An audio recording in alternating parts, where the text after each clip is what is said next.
Hello, thanks for joining us on Journalist Hangout. I am Veronica Danik-Roy. Today on the Hangout, analysts react as IMF says threat to Nigeria's economy is very high. Senate President Bukola Saraki says he personally testifies to Magu's uprightness. And later on the program, Lagos begins construction of International Airport Road in September. I will be hanging out with Babajide Kolade Otitoju and Adekunle Yusuf. Gentlemen, thanks for coming on the show. Thanks for coming too. Well, Journalist Hangout starts now.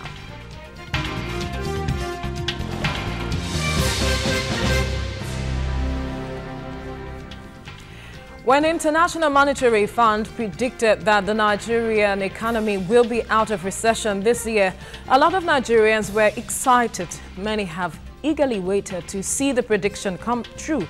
The Central Bank of Nigeria, that's the CBN, and the federal government were loud about the nation's economic recovery and interventionist plans, and these further reassured Nigerians. But as they keep hope alive, the CBN changed rhythm.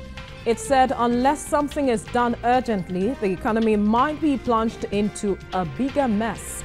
This week, the IMF, which had earlier predicted a near end to the recession, said the economy is beginning to grow, but the growth would not be sufficient to reduce unemployment and poverty in Nigeria.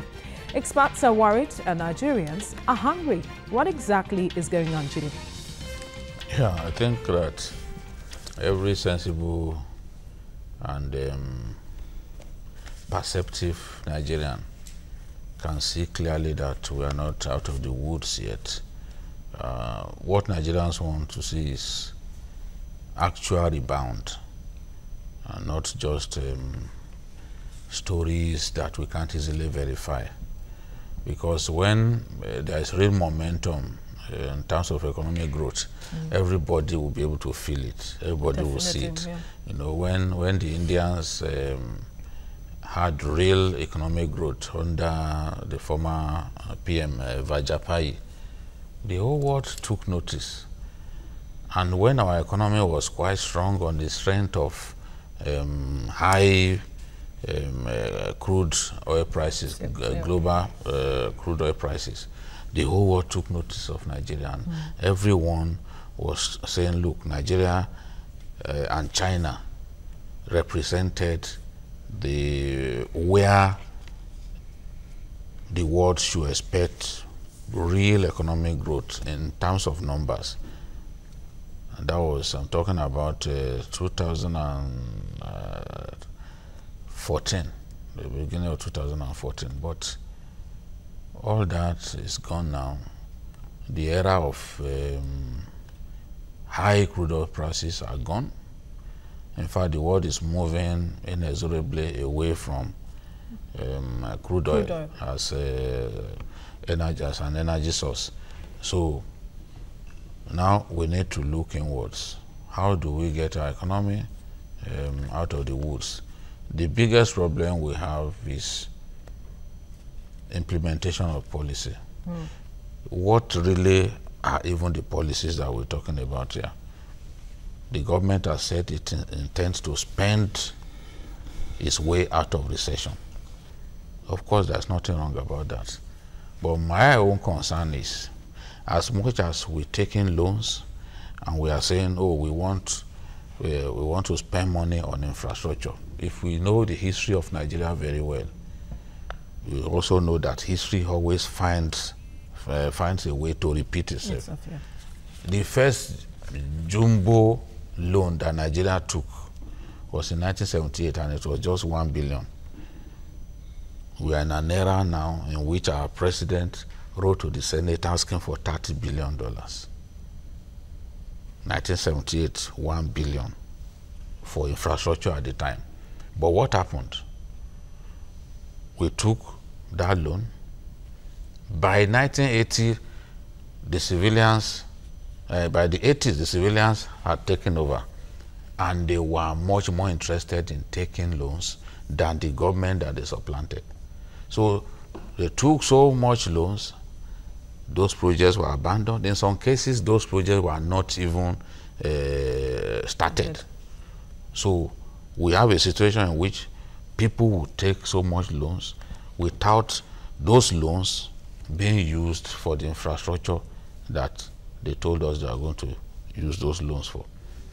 That is the concern of most people. The CBN governor has talked about the need for us to scale down on our borrowing, because when you borrow, you must pay back at some point. With interest. Revenue is falling. Where are we going to get the money to pay back when revenue is falling and our appetite for loans have not gone down? It's something to really be worried about. When the CBN governor begins to talk in that manner and is complaining that even when we say we want to spend ourselves out of recession, we are not even releasing the funds to make that happen. Release of funds is an extremely slow process in Nigeria. Yeah. Sometimes, that's why our budget, we always do not achieve even up to 50% implementation of our budget, because monies get released most times in the third quarter of the year. What are you going to do at that time? At that point, the budget has failed, whether we like it or not. If money gets released in piecemeal, though, you release money in piecemeal, in the third quarter of the year, that's when you start releasing. That means that the implementation of that budget has failed. So my own concern is, what are the policies? How do we ensure that even the policy implementation is good enough? They are talking about generating employment. We all say that jobs are being lost.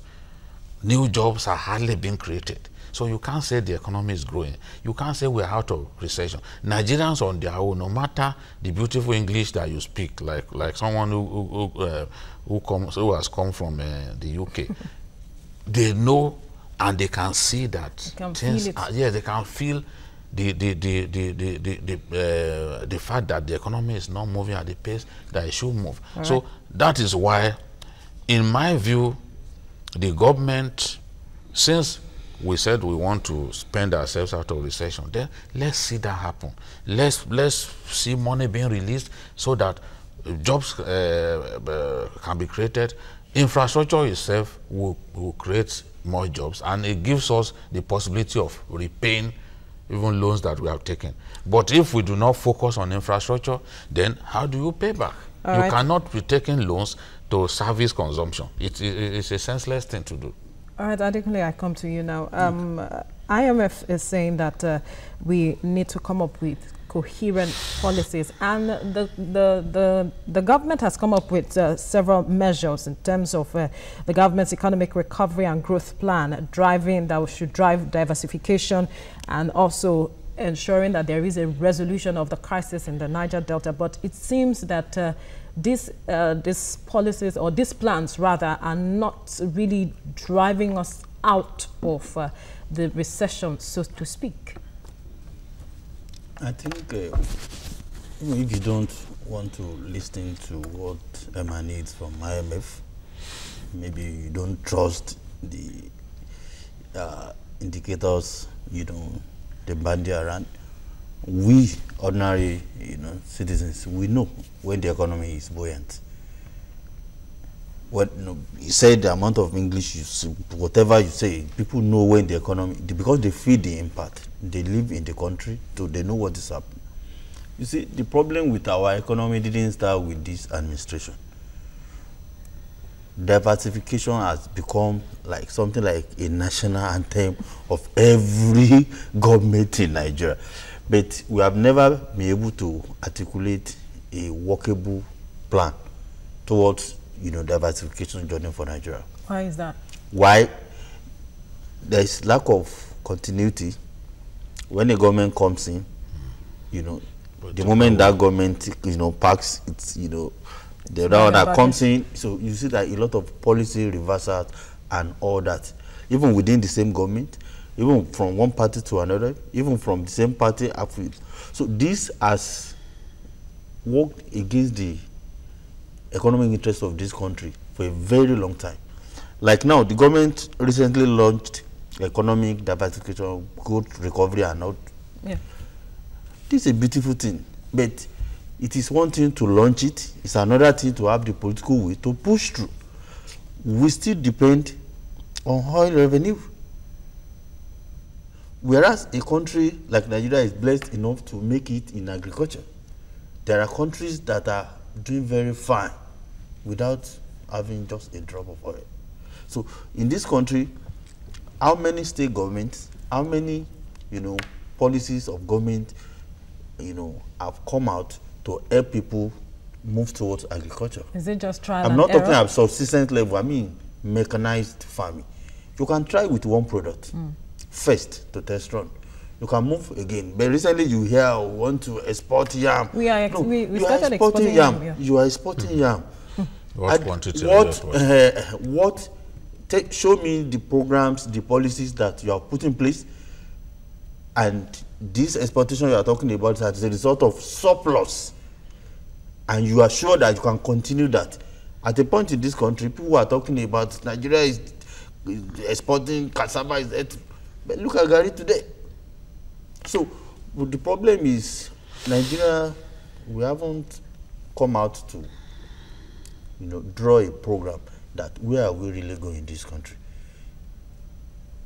Until we do that, we'll just be beating about the bush. This government will go, another government will come in, they will still be talking about diversification, because in the next 20 years we'll still be talking about diversification as if it is a big deal. I know it's not a journey you can achieve overnight, but let's start from one thing. Let's start from somewhere. You can try with one product that in the world we want to be the best and largest producers of this. From there you can be feeding the world, you can be sending. From there you now say, okay, what are the value chains for these products? We have our land is good enough for all manner of things you can do in this country. From the north to the southwest to the southeast. So there's nothing that we cannot do if we believe in ourselves. But if you still want this indolent mindset that the money will come from crude oil and at a point the prices will go up again. Speaking about diversification in the aspect of agriculture, Chidi, how much have we done in that sector to ensure that we really push through? Looking at the fact that that sector still seems to be in a comatose. Yes, we are not doing so much yet. We are not doing so much yet. I feel the energy of this administration, of some people, some governments, some state governments in this administration, especially Kebbi and Lagos State. You can see that they really want to do something in terms of growing rice. Yeah, you can also see that even Dangote has weighed in. It too is already growing rice and all that. But if we continue with our current methods, we can't go far. We want to become a net exporter of rice. It took Brazil about 7 years of hard work and determination to move from an importer of rice to a net exporter of rice. I'm not saying it's beyond us, but currently, what is the yield per hectare in our country? On the average yield, what is the average yield per hectare for rice? If you discover, you see that we are really not going far, because at the end of the day, what you would achieve, you achieve maybe food security. Ultimately, the price of rice will come down in our land. We will move slightly away from spending so much money importing and spending so much of our hard-earned foreign exchange, bringing in rice from Thailand, rice that's usually more than 10 years old, that they use in their feed meals. You and I consume it with relish, and we are happy with ourselves. Without knowing that we're actually eating poison. So until we embrace mechanized farming on a big scale, you ask the question, how many integrated rice farms do we even have in the country currently? There are too few to provide the quantum of rice that we need as a people. That's why we can't, even at the current rate, we can't discourage smuggling. because the smuggled rice is heavily subsidized. Our farmers, if they produce rice from Kebbi now, the rice from Kebbi cannot compete against imported rice because the cost of production will be a lot higher. Yeah. And why is the cost of production higher? The manner of production itself, the methods. We have not fully embraced mechanized farming. I am against putting sending 2 containers of yam to some country and saying that we are importing, exporting yam. If you could just we hold have not. Let's feed our people. Let's be sure that our people have sufficient yam to eat before we think of exporting. In any case, we can't make enough money from merely exporting a few bags of rice and a few tubers of yam. Abubakar, are you there? I'm here. Please go ahead with your contribution. Yes, my contribution is that, we should, Nigerians or the policymakers should address the economic policy and make them realistic. You see, this kind of agriculture has been going on since Tagari's administration. You call it guerrilla revolution. And instead of Nigerians continue with that good idea, we have dropped that. We went into oil. We always focus our attention on oil. That is one. We don't create jobs. We don't go into commercial agriculture.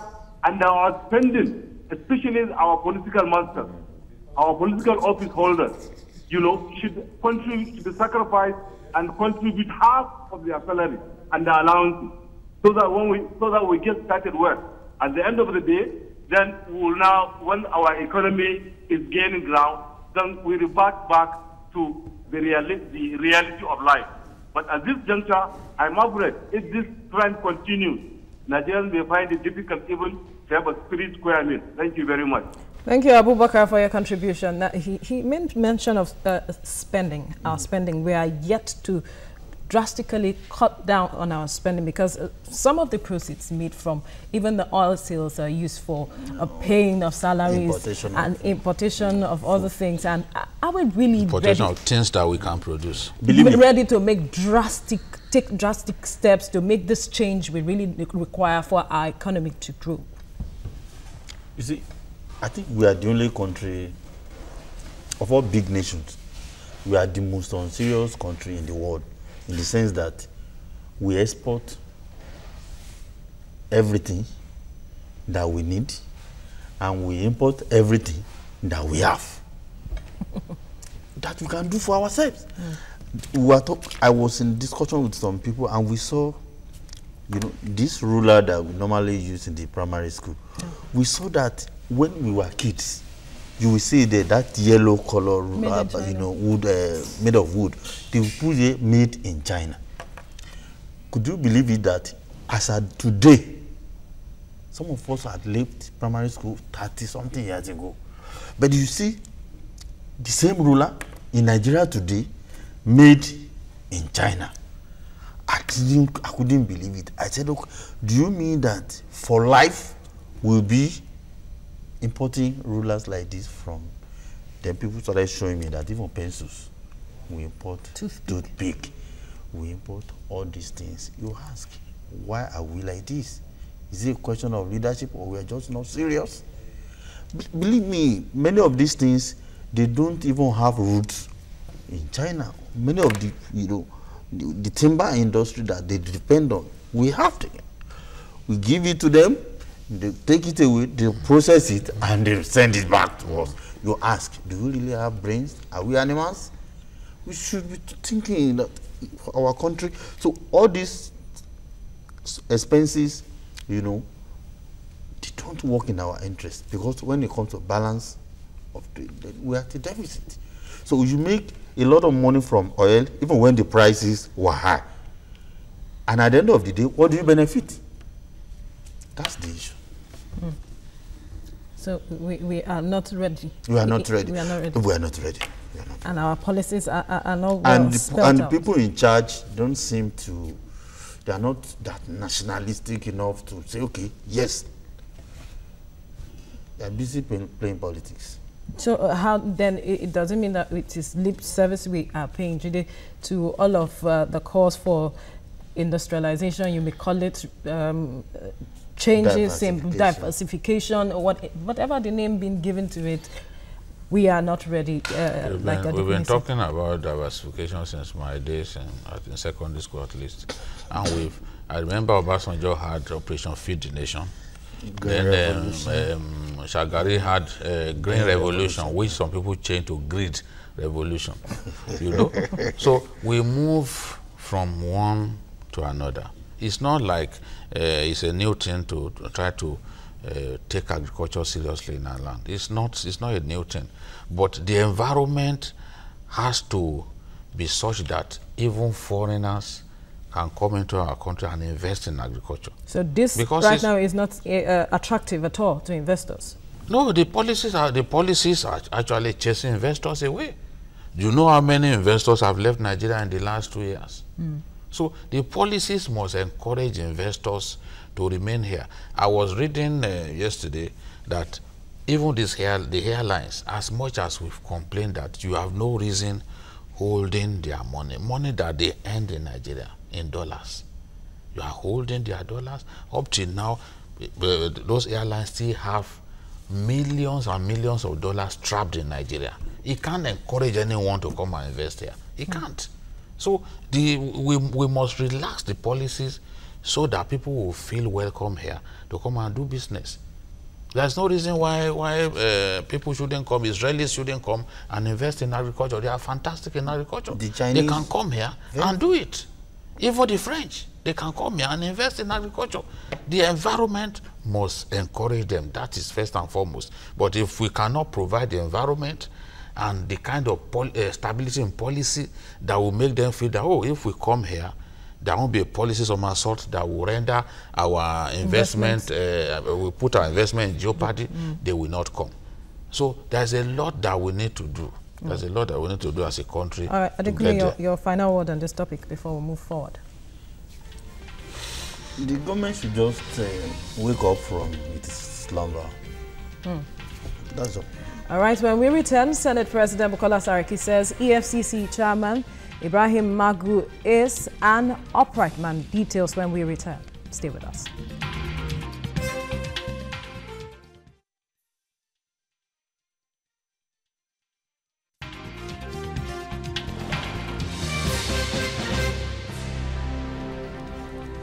Now, not many Nigerians would have forgotten the anger that the Senate drew when it recently refused to confirm Ibrahim Magu as substantive chairman of the Economic and Financial Crimes Commission.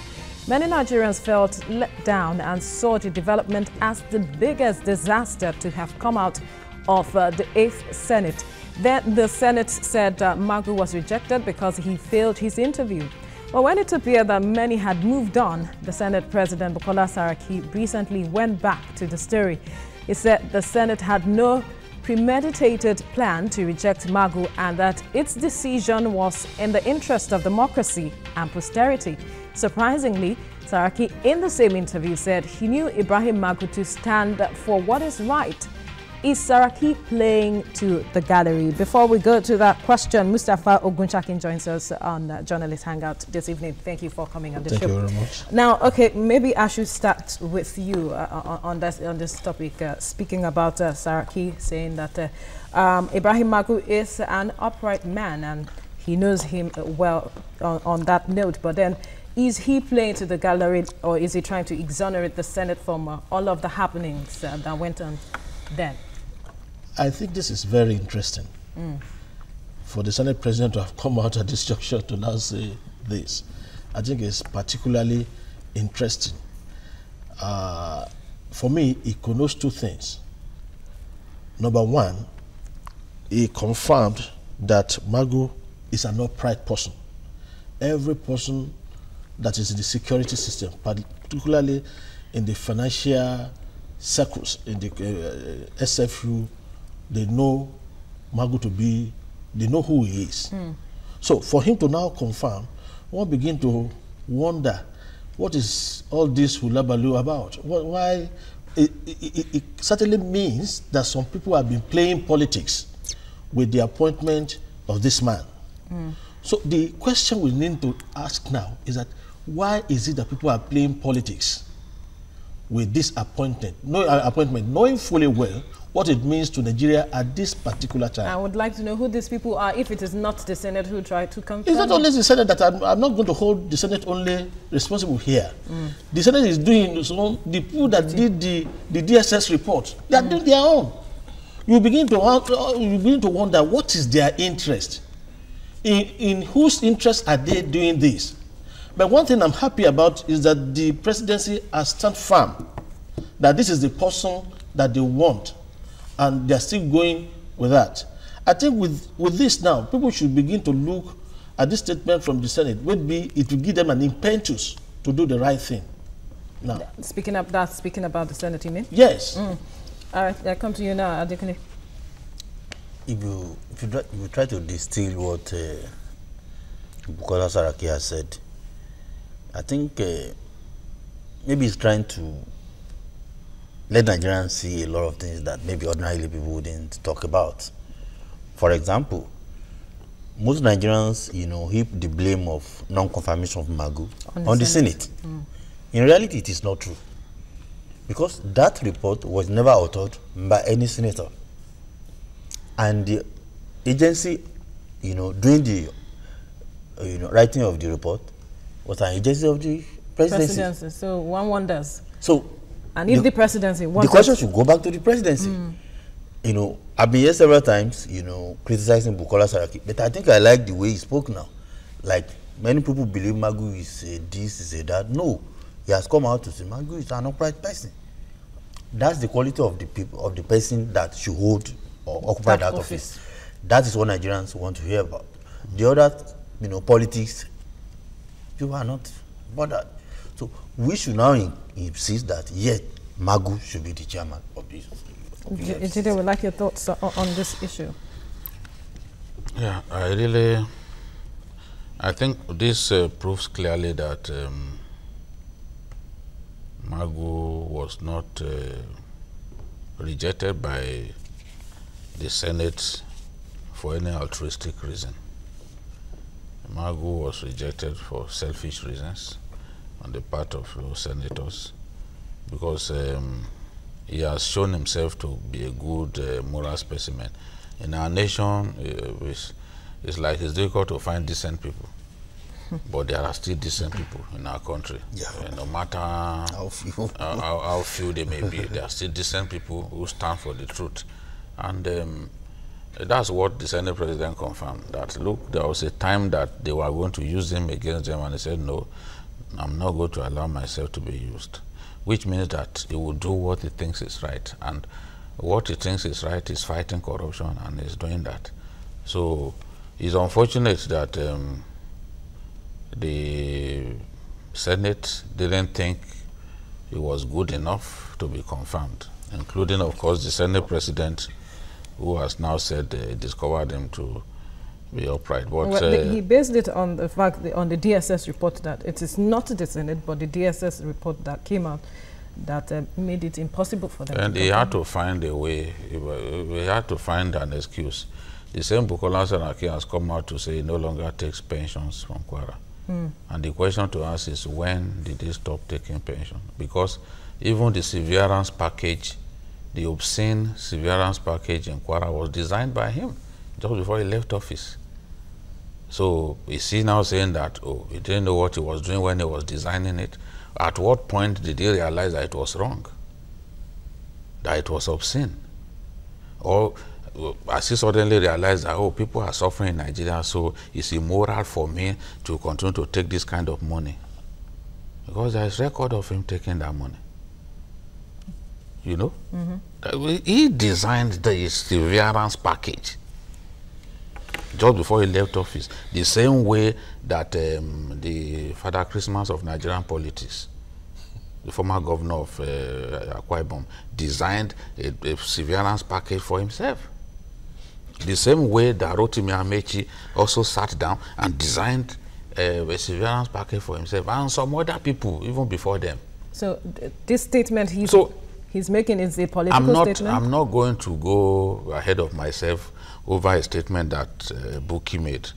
He can change his mind. He's a politician and he's a trained politician. He's good at it. Very smart. People must realize that they are dealing with a talented politician. He picked also many things from his dad. Many people were not fortunate to be brought up by a politician, and a good one at that. Someone who dominated his environment. His dad dominated his environment politically, and Bukola has learned from him. He knows what to say at the appropriate time. Remember, he also came out to say they made a mistake about the devolution of power. Yes, you know? that it's with not, our eyes, we no saw focus. them. We saw them demonstrate extreme selfishness by refusing to give Nigerians, go for what Nigerians wanted, but simply what they wanted. But he's come back now to say, no, I think it was a mistake somewhere. We may go back to it. It's not foreclosed, yeah. So in the last few days, for the perceptive Nigerians, the politician in Bukola Saraki is coming out. So he's beginning to say those things that people love to hear. He's warming up for a bigger role in 2019. So he's making you and I happy, but I am not deceived because I know him very well. So he's making people happy by just saying those things. saying those things. At the end of the day, before you know it, people will be singing his praises and he will be smelling like roses. That's what he wants. Really? Whether people sing his praise or not, it's not particularly of any importance to me.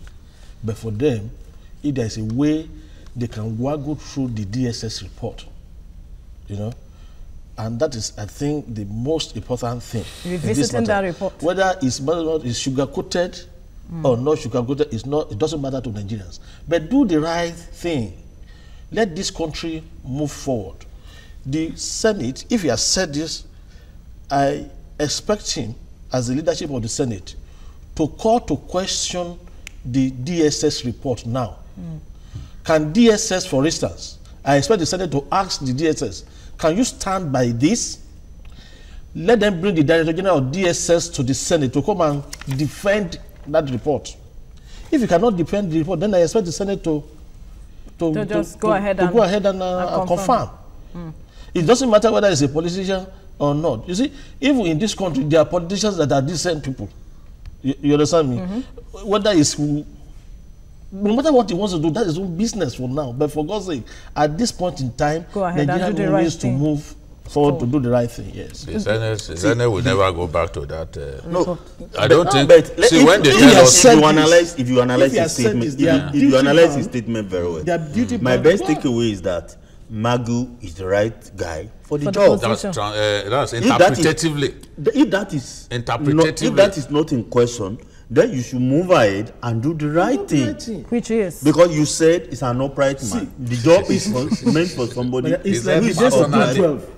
You deliberately put obstacles. You understand what I'm saying? You put obstacles on the road of people, and you begin to say it is the law, it is this, it is that. You know what? Are there not people that did that?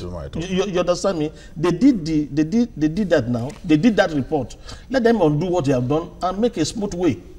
Bukola Saraki said some time ago, when the matter of, the governor of Borno State went to him to beg him over Aliun Dume's suspension. Yeah.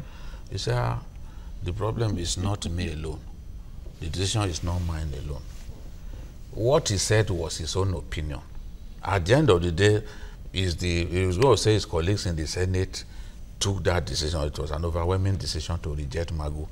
I know that Magu had stepped on toes in that Senate. A lot of them, he investigated them.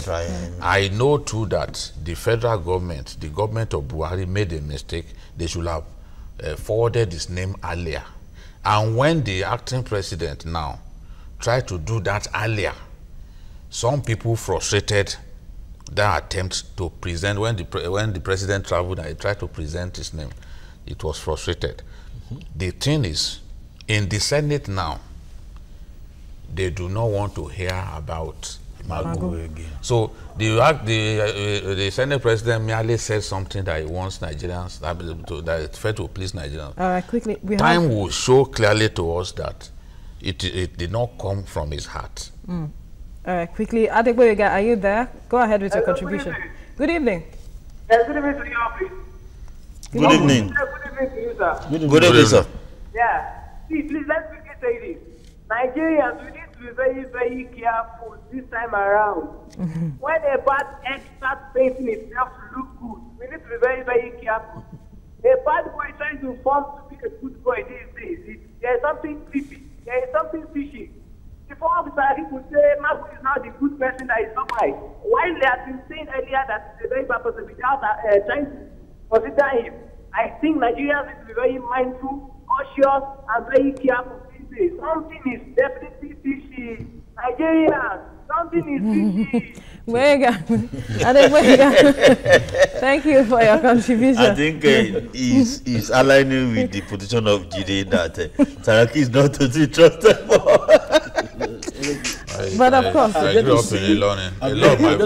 I have friends who work with him that you can trust. Only 2 days ago, I have friends who work with you know him, what happened so to Donald I know Trump? what I'm talking about. You know You what may not know what Yes. I'm talking about. when Americans are now saying that their president is a liar, you know what I mean? You know, most politicians, they will have said it. It is innate. They will have said whatever they want to say before you know what is happening. I will not be surprised But that does if it not- turns that around must tomorrow not- to say that he's even quoted that the Wrongly. media moved, that he quoted, he was quoted out of context, that- that he say never that. meant or You said say- anything. That's why I said whatever he wants to say. let him say. Let him say, but do the right thing. You're a politician, you're entitled to your opinion, you're entitled to make yourself popular, but for God's sake, follow the law, do the right thing for this country. All right, gentlemen, we need to move on now quickly to the next topic. In May this year, the acting president, Yemi Osinbajo, approved that the International Airport Road in Lagos State be handed over to the state government for total reconstruction. It was a cheery news for many Nigerians and visitors who are irritated by the poor state of the road, ushering them into Nigeria's biggest commercial city. While many jubilated, some worried about when the project will commence. On Wednesday, the governor, Akinwumi Ambode, put an end to any shade of doubt, rather, when he announced that the project would commence in September. He said the construction has already been awarded and the road will transform from 4 lanes to 10, with interchange and flyover from Oshodi to the international airport. What does this say about this administration, Jide? Yeah, it justifies the faith that some of us have in this administration. We've seen the quality of work that Ambode has done in some parts of the metropolis, and we are really, really impressed. That was why we wanted him to take over that road, because we knew that what the Federal Ministry of Works wanted to do will have amounted to simply removing the top asphalt and putting a new one there. But this is total reconstruction, not rehabilitation, that they will have done based on the budget that they had, you know. But this one has been redesigned, it's going to be reconstructed. It's going to give us the sort of road that leads to the airport, in the Arab Moi airport in Kenya, for example, and the airport in Ethiopia. So you can't come to Nigeria and then the first thing you see puts you to shame. As a Nigerian, you are coming to our country, maybe you've been abroad for years, and the sight of that road will naturally put you to shame. The first thing you tell yourself is that, is it that we are not making progress in this country? The road is bad, gullies here and there, and on both sides of the road you see dirty things that will not make you happy, and then some tankers parked here and there. It's a complete eyesore, because that's supposed to be the gateway of, to our country. It's a complete eyesore, and for many years, even when Fashola was a governor here, he continued to complain about that road, that he wanted the federal government to give Lagos the opportunity to fix that road, because if they don't give you the permission, you cannot just walk in there and do the scale of work that somebody plans to do. Because it's not your road. You can actually do some rehabilitation of the road. Rather. But to do a reconstruction, a redesign of that road, you need express approval from them. So he kept saying it at that time. He complained. I've attended press conferences where he was complaining bitterly about that road. And then he got to Abuja and started behaving like the people that he used to complain about. And we said here, we challenged the acting president to do the right thing. Give Lagos the mandate to continue with this work. I mean, to do this work, give Nigeria a befitting road that leads to its #1 airport. So I'm happy that the acting president did just what we wanted him to do, what we challenged him to do on our program. He did it, and Lagos State is getting set now to move to side. The designs have been done. I'm sure that the beauty of that place will be similar to what we are going to experience by the time they finish with Oshodi. Because if you look at the plan for Oshodi, the prototype, by the time that major bus terminal is completed, you will think it's not even Nigeria anymore. Look at what they are doing on the way to the local airport in Ikeja. The bus terminal that they are doing there. Lagos is using the funds at its disposal wisely. People can say all kinds of, oh, they are lucky to have so much money, but they are in alignment with the government at the center. What Lagos has had going for it is a succession of very good leaders. You know, from Jakande, Lagos has always had good leaders, and those good leaders know that, look, you must keep the flag flying, you must maintain the high standard. Obasanjo was saying that before he dies, he will wish that Lagos becomes the 3rd largest economy in Africa. Lagos is growing. The economy of Lagos is growing. I can only imagine how Lagos will look like in 25 years from now. By that time, people like Obasanjo will be long gone, you know.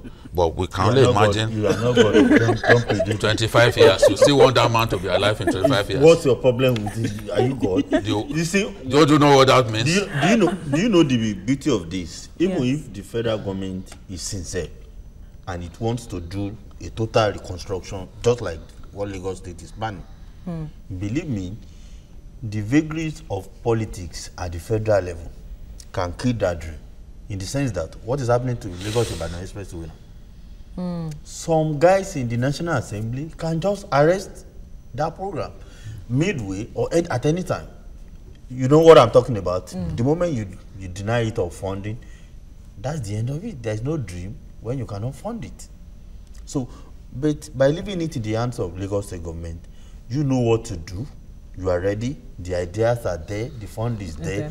You are not going to be subjected, you know, to the whims and caprices of some tribal warlords from some other places who will say, no, it's not in our place.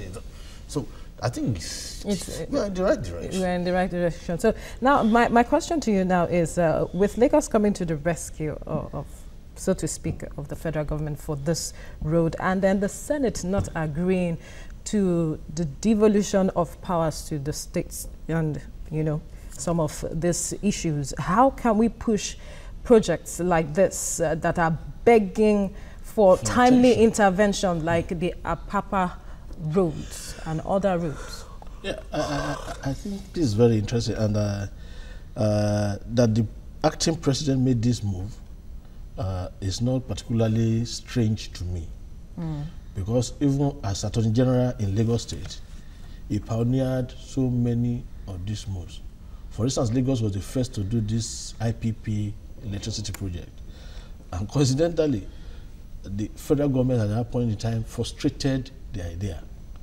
I think the time has really come for the Nigerian government, the legislature, the executive, to find a way to shed all these unnecessary powers that they want to hold no matter how good you may be as a person, no matter how brilliant you may be, you may be hindered by the executive bureaucracy that people put in place over projects. I can imagine, look at Ibadan, Ife, Ilesha Road, for instance. That road today is totally bad. I wonder how people pass through that road. And it's a federal road. Nobody is talking. The state cannot talk. They couldn't fix it. And the federal has just forgotten about that place. So when you see states like Lagos coming up to face these challenges, I think is a very good thing. And I think the acting president must go a step more to find a way through their laws to make sure that at least states can take on more of these projects and maybe they reimburse them so that Nigeria will not just continue to suffer for nothing. Reimbursement is another thing. I throw the same question to you, Jide. How do we, resolve issues like this? States wanting to handle certain projects, and then we coming up with, so to speak, constitutional amendment, and yet you say that you are not devolving powers to the state to handle what it can handle. I think that it makes no sense, for example, to say that states can't generate electricity by themselves. States should be able to generate electricity for the use of their own people. Right now, if you generate electricity, you will be compelled to push it into the national grid. And when you push it into the national grid, the communities, the states around you would benefit from what you have generated. I know, for example, that Kwara, Bukola Saraki completed one of the federal government power plants, federal government initiated power plants at Gomo, just after Ilorin. And the power generated was now fed into the national grid. So communities in northern Oyo, like Kishi and the rest of them, were now given some of what was generated. So at the end of the day, Kwara State didn't get the quantum level of electricity supply that it envisaged in spending so much money to complete that project, because at that time the contractors wanted to leave site after Yaradua took over. Yaradua stopped all the power projects, but Bukola convinced them to stay, and then he paid them and had that project completed. So what does a state benefit if at the end of the day you generate electricity and because of constitutional encumbrances you are now forced to push what you have generated into the national grid for other people to use? So it really does not make any sense. States must need to get more powers. And that's why I'm positive about this constitutional amendment, and I hope that we get something out of this, because there are so many things that need to change. The restructuring that we are talking about, this is part of the restructuring that we are talking about. Yeah. Lagos is still battling with some people now over the control of their waterways. Yes. And it's through these waterways that people kidnap our children, take them elsewhere and all that. And you don't want them to exercise full control over their waterways. That's not the way it is in other lands, in other countries. So we should also move ahead as a country. If we want to come up, even at the level of local government level, which is equivalent to counties abroad, we should have security systems in place. That will help us to tackle crime better. So not all states have the kind of money that Lagos has. And I also know that many states are being owed by the federal government. The federal government is broke. It deals with 165 billion every month just to pay salaries. It has to shell out 165 billion every month. So where are they going to get money to pay all the states whenever they fix roads for them? They can't pay. They are owing states for many years now. So, but the states that can afford it, like Lagos, should be encouraged. They are trying to do a road now from Ikorodu that will come out somewhere on the express. Which means that any time there is traffic gridlock around Redeem and other places, You can easily bypass it by traveling through Ikorodu and coming out, I think around Shagamu or somewhere close to Shagamu. You come out, you've clearly avoided it. And that road had been abandoned since the 60s. So Lagos State has to be encouraged to take on more of these projects. All right, quickly, we have Adewale from Kwara State. Adewale, are you there? Yes. Go ahead with your contribution. Good evening. Adewale from Okeo in Kwara State. All right, go ahead with your contribution. My greeting to Mr. Babajide. Thank you. I know you know our political godfather in Kwara very well. Yeah, in fact, I know. Like he was designed in your presence. Because let me tell you, all what Saraki is saying is just to talk. He doesn't mean it. He's warming up for 2019. And I must be honest with you. Before, I remember when I was in Yabate, people say Kwara people are very docile. But it is clear now that Nigeria is also docile. Because a single man, all our senators, they cannot choose anybody to lead them than that very man. So the entire Nigeria is also docile. Good evening. Thank you very much. For your contribution here. All right. Quickly, Adekunle, your contribution to this same question. How do we handle issues? We know we still have the Apapa road there begging for serious repair. You see, a lot of what Jide said is actually what we need. For example, why must a state like Lagos State not have power to develop its railway infrastructure? Because of a federal government act, that was done several decades ago. This is Lagos State. Any state like Lagos that has the financial muscle to help and accelerate its development journey, please don't tie them down. You can go to Kano, similar things can be done in Kano if the money is there and the political, will is there to, to power it. This government, especially this Bukola Saraki that is, talking like a passionate Nigerian now, I want him to use his energy to help in these areas. But when you are waiting down, oh no, we don't want devolution. Why would you say that? It's not a personal thing, it's for Nigeria. And whatever you're able to do while in office, you'll be remembered for all that you have done and all that you have refused to do. All right, gentlemen, I must thank you for coming on the show today. We have actually exhausted our time. Thank you so much for coming on the show. Well, that's all on Journalist Hangout. Join us tomorrow for another interesting episode of the program. Watch the repeat broadcast tonight at 11. You can also watch Journalist Hangout on YouTube. That's at youtube.com/TVC News Nigeria. Our feedback channel is Journalist Hangout at tvcnews.tv. I am Veronica Danny Boy.